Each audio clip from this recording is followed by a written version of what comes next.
ಮೀನು ಇತ್ತಾ? ನೀರು ಇತ್ತು, ಮನೆ ಕಟ್ಟಿದಾಗ ಇಲ್ಲೆಲ್ಲ ಮಣ್ಣಿ ನೀರು ನಿಂತ್ಕೊಳ್ಳೋದು. ನಾವು ನೋಡಿದ್ವಿ ನೀರೆಲ್ಲ ನಿಂತ್ಕೊಳ್ಳೋದು. ಇದನ್ನ ಮಣ್ಣು ಹೊಡೆದು ಈಗ ಅಂತಾನೆ ಇದೆ. ಹೌದು ಎಮ್ಮಿದಲ್ಲಿ CDP-ನಲ್ಲೇ. ಹೌದು.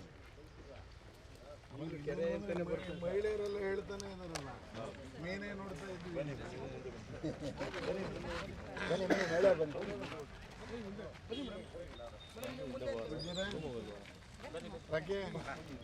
ಬನ್ನಿ ಮೇಡಮ್, ಮುಂದೆ ಬನ್ನಿ. ನೀವೆಲ್ಲ ಹೇಳೋದು ನೋಡಿದ್ರೆ ಅವಾಗ ನೀವೆಲ್ಲ ಮೀನೇ ನೋಡ್ತಾ ಇದ್ವಿ.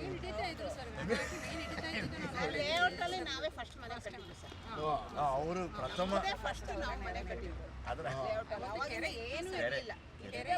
ನಾನೇ ಆನ್ ಮಾಡಿ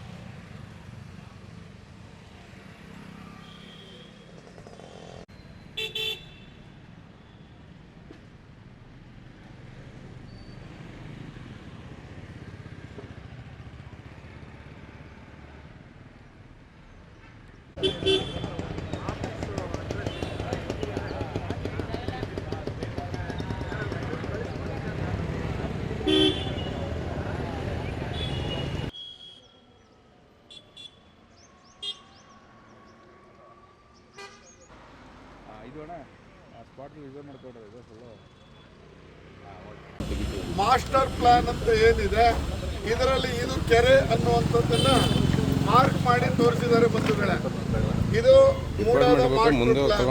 ಒಂದಾದ್ರೆ ಹಳೆ 1931ರ ಪ್ಲಾನ್ ಪ್ರಕಾರ ಅವತ್ತೇನಿತ್ತು ಇದು ಕುರುಬಾರಳ್ಳಿದು, ಇದರಲ್ಲೂ ಇದನ್ನ ಕೆರೆ ಅನ್ನೋದನ್ನ ಮಾರ್ಕ್ ಮಾಡಿದ್ದಾರೆ. ಎರಡೂ ಆದ ಮೇಲೆ ಯಾವ ಈ ಜಾಗದಲ್ಲಿ ನಾವು ಬಂದು ನಿಂತ್ಕೊಂಡು ನೋಡ್ತಾ ಇದ್ದೀವಿ, ಈ ಜಾಗ ಇನ್ನೊಂದಷ್ಟು ನೋಡಿದ್ರೆ ಇದು ಏನು ಮಾರ್ಕ್ ಮಾಡಿದ್ದೀವಿ, ಇದು ಕೆರೆಯ ಜಾಗ ಅನ್ನುವಂಥದ್ದು ಕಾಣಿಸ್ತಾ ಇದೆ. ಅಂದ್ರೆ ಯಾವ ಕೆರೆಯನ್ನ ಅತಿಕ್ರಮಣವಾಗಿ ಮಣ್ಣು ಹಾಕ್ಕೊಂಡು ಅದನ್ನ ಲೆವೆಲ್ ಮಾಡಿ ಮುಚ್ಚುವಂತ ಅಥವಾ ಅದಕ್ಕೆ ಕಾಂಪೌಂಡ್ ಹಾಕ್ಕೊಂಡು ಪಕ್ಕದಲ್ಲೇ ರಾಜಕಾಲುವೆ, ಏನೋ ಮಳೆ ನೀರು ಹೋಗೋಕ್ಕೆ ರಾಜಕಾಲುವೆ ಇದೆ, ಈಗ ರಾಜಕಾಲುವೆನ ಬಿಟ್ಟಿದ್ದಾರೆ. ನಾಳೆ ನಾವು ಇದನ್ನು ಧ್ವನಿ ಎತ್ತೇ ಹೋದರೆ ರಾಜಕಾಲುವೆಯನ್ನು ಸೇರಿಸ್ಕೊಂಡು ಅದಕ್ಕೆ ಬೇಲಿ ಹಾಕುವಂಥದ್ದನ್ನು ಮಾಡುವಂಥ ಹುನ್ನಾರವನ್ನು ಮಾಡ್ತಾ ಇದ್ದಾರೆ. ಇದರ ಹಿಂದೆ ತನಿಖೆ ಆಗಬೇಕು. ಯಾಕೆ 15-20 ದಿವಸ ಆದರೂ ಮೈಸೂರಿನ ಜಿಲ್ಲಾಡಳಿತ ಯಾಕೆ ಇದನ್ನು ಇನ್ನೂ ತೆಗೆದಿಲ್ಲ? ಯಾಕೆ ಕಾಂಪೌಂಡ್ ಒತ್ತುವರಿ ಆಗಿದ್ರು ಯಾಕೆ ಅದನ್ನು ಬಿಡಿಸಿಲ್ಲ? 10 ವರ್ಷದಿಂದ ಇಲ್ಲಿಯ ನಾಗರಿಕರು ಹೇಳುವ ಪ್ರಕಾರ, ಇಲ್ಲಿರುವ ಮಹಿಳೆಯರು ಹೇಳುವ ಪ್ರಕಾರ, ಇವರು ಹೇಳ್ತಾ ಇದ್ದಾರೆ 10 ವರ್ಷದಿಂದನೇ ಇದಕ್ಕೆ ಇದೇ ಥರ ಒತ್ತುವರಿಯ ಪ್ರಯತ್ನ ಆಗಿತ್ತು. ಆವಾಗ ಆಗಿನ ಜಿಲ್ಲಾಧಿಕಾರಿಗಳು ತಹಶೀಲ್ದಾರರೆಲ್ಲರೂ ಸೇರಿಕೊಂಡು ಈ ಒತ್ತುವರಿಯನ್ನು ತೆರವು ಮಾಡಿದ್ರು ಅನ್ನುವಂಥದ್ದು. ಈಗ ನೀರಿಲ್ಲ ಅನ್ನೋ ಕಾರಣಕ್ಕೆ ಕೆರೆ ಅಂತ ಇಲ್ಲ. ಆದರೆ ಈ ಜಾಗದಲ್ಲಿ ಕೆರೆ ಇದ್ದಿದ್ದು, ಕೆರೆಯ ಜೊತೆಯಲ್ಲಿ ಮೀನುಗಳಿತ್ತು, ಮೀನನ್ನು ಹಿಡಿತಾ ಇದ್ದಿದ್ದನ್ನ ನಾವೆಲ್ಲರೂ ನೋಡಿದ್ದೀವಿ ಅನ್ನುವಂಥದ್ದನ್ನ ಇಲ್ಲಿಯ ನಾಗರಿಕರು ಹೇಳ್ತಾ ಇರೋದು ತಮ್ಮ ಗಮನಕ್ಕೆ ತರ್ತಾ ಇದ್ದೀನಿ. ಅಂದರೆ ಕೆರೆ ಇದೆ, ಕೆರೆಗೆ ಮಣ್ಣು ಹಾಕಿದ್ದಾರೆ, ಮಣ್ಣು ಹಾಕಿದ್ರ ಜೊತೆಗೆ ಕಾಂಪೌಂಡ್ ಹಾಕಿದ್ರು ತೆರವು ಮಾಡಿಲ್ಲ. ಅಂದರೆ ಇದರಿಂದ ಇರುವಂಥ ಪ್ರಭಾವಿ ವ್ಯಕ್ತಿ ಯಾರು? ಇದು ಪ್ರಶ್ನೆ. ಪ್ರಭಾವಿ ವ್ಯಕ್ತಿ ಇಲ್ಲದೆ ಹೋದ್ರೆ ಜಿಲ್ಲಾಡಳಿತ, ಮೊನ್ನೆ ನಾನು 140 ಎಕರೆ 140 ಕೋಟಿಯ ಪ್ರಾಪರ್ಟಿಯನ್ನು ವಶ ಮಾಡ್ಕೊಂಡಿದ್ದೀವಿ ಅಂತ ಏನು ಮೂಡಾದವರು ಮೊನ್ನೆ JCB ಗರ್ಜನೆ ಮಾಡಿದ್ರಲ್ಲ, ಇದನ್ನ ಯಾಕೆ ಮಾಡಿಲ್ಲ? ಇದನ್ನ ಯಾಕೆ ಜಿಲ್ಲಾಡಳಿತ ತಗೊಂಡಿಲ್ಲ? ಜಿಲ್ಲಾಧಿಕಾರಿಯೇ ಮೂಡ ಅಧ್ಯಕ್ಷರಾದ್ಮೇಲೆ ಇದನ್ನ ಯಾಕೆ ತೆರವುಗೊಳಿಸಿಲ್ಲ? ಆಯ್ತು, ರೆವೆನ್ಯೂ ಇಲಾಖೆಗೆ ಬಂದಿದೆ ಅಂದ್ರೆ ಜಿಲ್ಲಾಧಿಕಾರಿನೇ ರೆವೆನ್ಯೂ ಹೆಡ್ ಆದ್ಮೇಲೆ ಈ ಕಾಂಪೌಂಡ್ ಅನ್ನು ಯಾಕೆ ತೆರವುಗೊಳಿಸಿಲ್ಲ?